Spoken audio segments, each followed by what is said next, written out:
The search for clues in the Amber Stanley slaying continues. Police tonight convene a special community meeting in Kettering. Good evening. This is CTV News. I'm Patricia Malone. Thank you for joining us. Well, who killed 17-year-old honor student Amber Stanley? Detectives continue to look for leads. Stanley was shot dead during a home invasion on August 22nd in Kettering. Police say someone kicked in the door to Stanley's home on Chartsey Street, then went into Stanley's room and shot her multiple times. She was an honor student at Flowers High School in Springdale. Police are holding a community meeting tonight to answer questions regarding the case and to get feedback from residents. Anything could help. The smallest tip could lead to the actual closing of the arrest in this matter. We just asked the community to come forward at the community meeting tonight and to pose any questions that they may have or to give us any information that they may have in reference to it.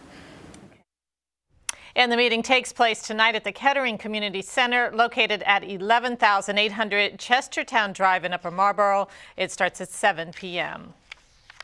Well, dignitaries help open a new manufacturing facility for the defense industry in Maryland. Elton North America, the world's fourth largest radar company, held a ribbon-cutting ceremony in Howard County this morning.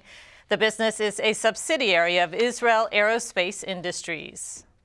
Has to safeguard its citizens as well as protect the Chesapeake Bay, and how ELTA's products could provide both security and jobs in Maryland. The Iron Dome system is the first anti-ballistic system in history to prove effective in combat. And this is literally rocket science, folks. This is a bullet hitting another bullet in midair. Never been done before.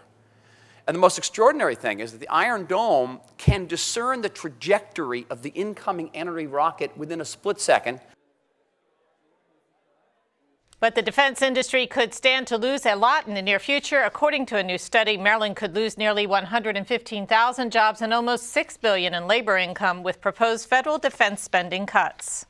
Maryland, the key areas of defense will be increased spending, particularly in the area of cybersecurity, missile defense, and the things that our defense contractors do. ELTA plans to add 100 new high-tech jobs over the next 4 years. Well, last Friday's jobs report might have been better if congressional members had supported President Obama's plans to create employment. That, according to Governor Martin O'Malley. O'Malley says the effort to deride the president's plan was strictly partisan. Good to see you too.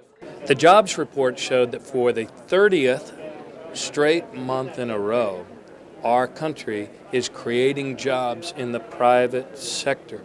We could be creating those jobs much more quickly were it not for the fact that the obstructionists in Congress, including Paul Ryan, have voted against virtually every single jobs bill the president has sent to Congress.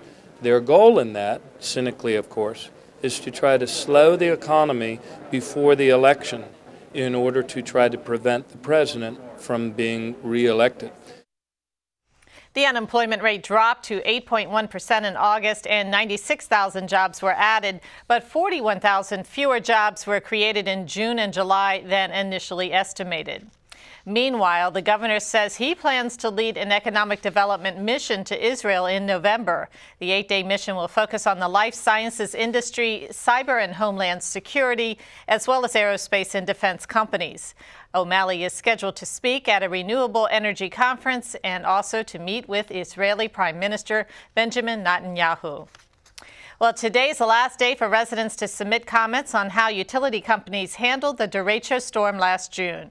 The storm left more than 1.2 million residents in the area without power and killed at least 5 people. You can submit your comments online to the Maryland Public Service Commission.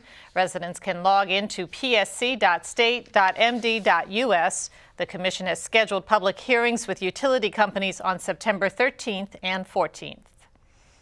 And you are watching CTV News. I'm Patricia Malone.